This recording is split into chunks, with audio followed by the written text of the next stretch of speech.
Hey friends! My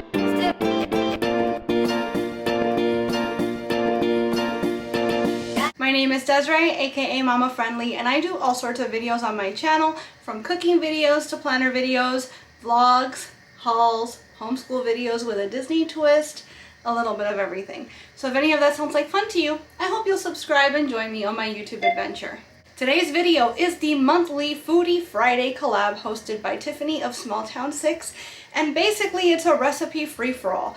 Every month we just come on here and post whatever we fancy, whatever recipe is at the front of our brains at any given time. There's no theme to it at all. It's just if you can cook it, you can share it.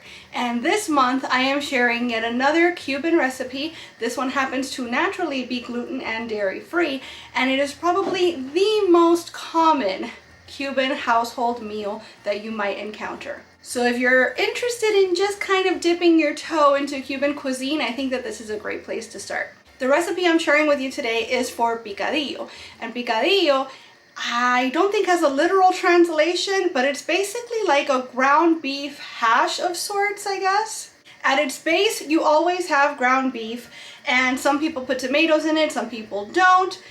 There's actually a lot of, I think it's fair to say, controversy. That seems like a harsh word, but I think in this case it's merited. There's a lot of controversy as to what exactly goes into picadillo, because as usual with all of these, common household type meals, every household, every family has their way of making it, and there's no like established correct way. There's just kind of things that are widely accepted, but just as accepted as they might be in one household, they will be highly contested in another. So again, for example, some people will put tomatoes or tomato sauce in it and some people don't. Raisins is a highly contested ingredient. Potatoes, like fried potatoes, capers, olives, these are all things that can or cannot be added to your picadillo depending on who you ask. Some people put some of the things but not all of the things. Some people put none of the things. In my recipe I've got all of it because that's the way I like to eat it, and that's the way that I grew up eating it.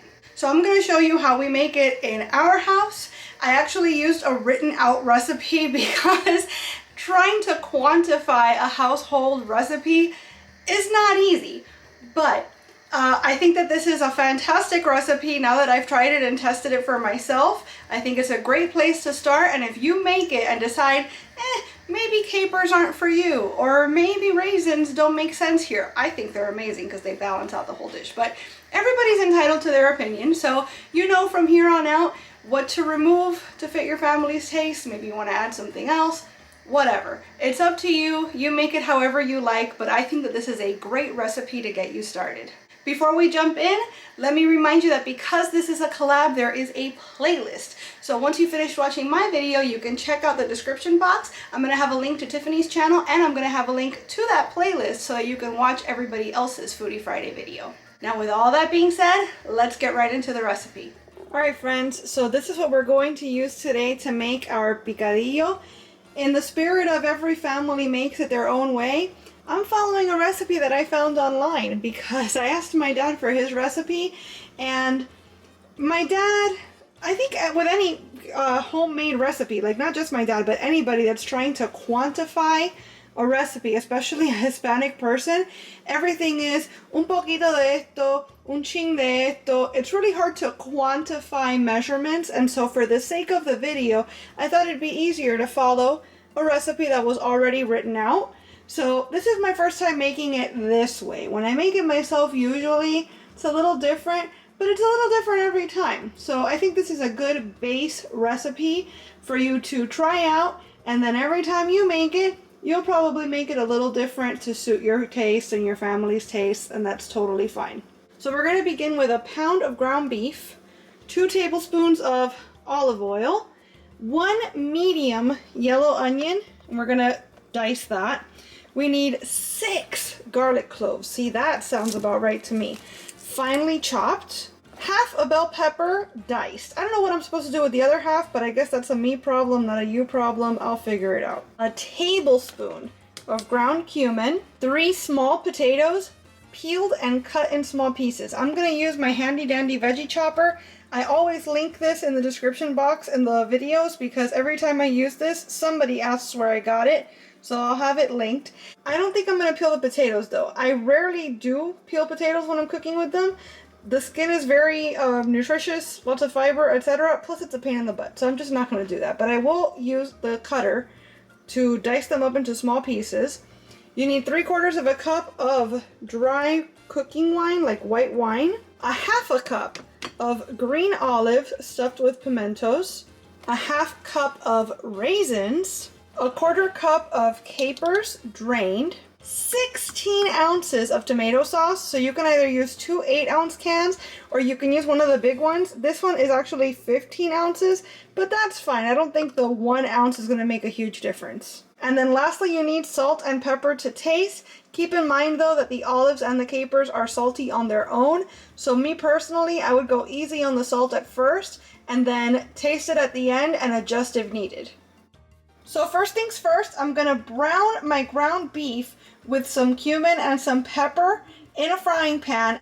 And then when it's browned, I'm going to drain off the excess grease and I'm going to set the beef aside. This is already different than how I usually do it. I usually like cook up the garlic, peppers, etc. first and then just throw the meat in there to brown. But like I said, we're going to follow the written out recipe, so let's go ahead and do that. Now in a large frying pan, we're going to heat 2 tablespoons of olive oil over medium-low heat, and we're going to cook just the onion until it's soft. Then we're going to add in the chopped garlic and we're going to cook everything until it's almost golden. At this point, we're going to mix in our bell pepper, our cumin, our black pepper, and just a little salt. Like I said, you don't want to do too much because the olives and the capers might overpower everything. Then we're going to add in our potato pieces and cook for about 5 minutes. So we're giving the potatoes a head start since they're going to take longer than anything else to cook. After about 5 minutes, we're going to add our ground beef back in and the wine, and we're going to let the liquid reduce a little bit.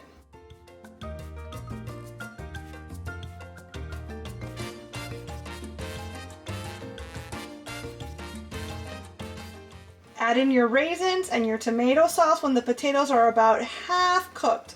So a knife can easily pierce through them, but they're not falling apart.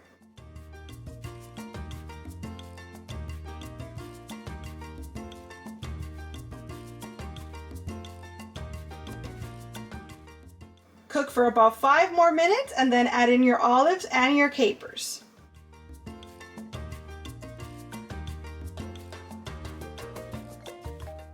Continue cooking everything over medium heat, stir occasionally so that nothing sticks to the bottom of the pan and burns, until the potatoes are ready. If the sauce thickens too much, you can add some more wine or you can add a little bit of water. Once the potatoes are tender, you can taste and adjust any seasonings, add more salt if you need it, pepper, cumin, or even more olives or capers. Serve it with some white rice, maybe some maduros, some tostones, a side salad, and you're good to go. Alright friends, there you have it. Now you are fully capable of making the most basic Cuban recipe right in your very own home. If nothing else, as long as you can make picadillo, you've always got a delicious, easy, and fast meal ready for you at your fingertips, and it is an authentic Cuban experience that everybody should have at least once. If you decide to make this recipe for yourself, I'd love for you to come on back and let me know how you liked it. If there was a particular ingredient that you decided to omit from your own family's version, come on back and let me know about that too. But I really hope that you'll try it just as is the first time around so that you can get the full experience and then kind of go from there. As always, I want to thank you all so much for being here and watching this video. I really hope you enjoyed it, and if you did, I hope you'll please give it a big thumbs up. I'd also love it if you'd subscribe and click the notification bell because I post at least 3 times a week and I wouldn't want you to miss a minute. Thanks so much again for watching. Hasta la próxima!